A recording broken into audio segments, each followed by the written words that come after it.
वैधानिक चेतावनी। इस वीडियो में दी गई जानकारी केवल शैक्षणिक, ऐतिहासिक और सूचनात्मक उद्देश्य के लिए है। हमारा उद्देश्य किसी भी धर्म, जाति, समुदाय, व्यक्ति या संस्था की भावना को ठेस पहुंचाना नहीं है। भारत का संविधान प्रत्येक नागरिक को अनुच्छेद 19(1)(a) के तहत विचार और अभिव्यक्ति की स्वतंत्रता देता है। साथ ही हम पूर्ण रूप से अनुच्छेद 19(5) के अंतर्गत स्थापित राज्य की सार्वभौमिकता, नैतिकता, शालीनता और सार्वजनिक व्यवस्था की मर्यादाओं का सम्मान करते हैं।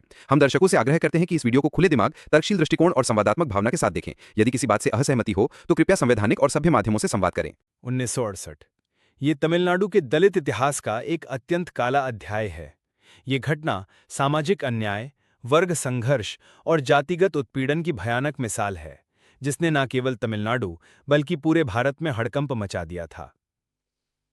किजवेणमणि गांव, नागपट्टिनम जिला, तत्कालीन तंजावुर जिला, तमिलनाडु, 25 दिसंबर 1968।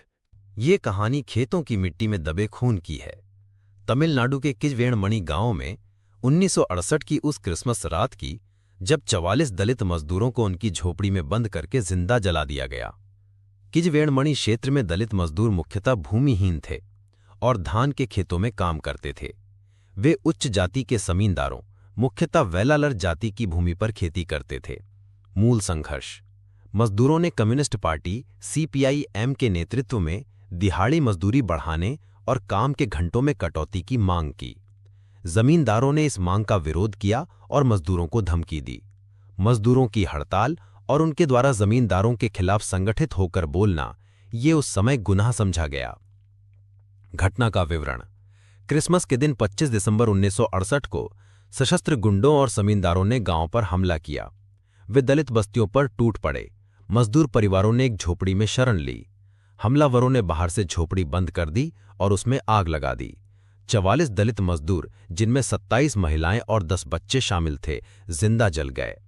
न्याय और मुकदमा: जिला अदालत ने 10 लोगों को दोषी ठहराया और आजन्म कारावास की सजा सुनाई, लेकिन 1973 में मद्रास हाईकोर्ट ने सभी को बरी कर दिया, ये कहते हुए कि ठोस सबूत नहीं है।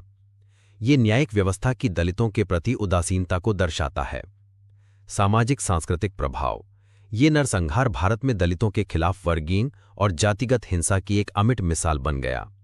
ये घटना दलित आंदोलन, कम्युनिस्ट आंदोलन और भूमिहीन किसानों के संघर्ष की धुरी बन गई। इसने लेखकों, कलाकारों और कार्यकर्ताओं को झकझोर कर रख दिया। सांस्कृतिक प्रतिक्रियाएं: कई तमिल कविताएं, कहानियां और नाटक इस घटना से प्रेरित होकर लिखे गए। दामोदरन अय्यर और अन्य लेखक व एक्टिविस्ट ने इस नरसंहार को जनचेतना में जीवित रखा। स्मारक: किजवेणमणि गांव में शहीद स्तंभ बनाया गया है, जिसे हर साल 25 दिसंबर को वीर वाजवुर नाल यानी मार्टियर्स डे के रूप में मनाया जाता है।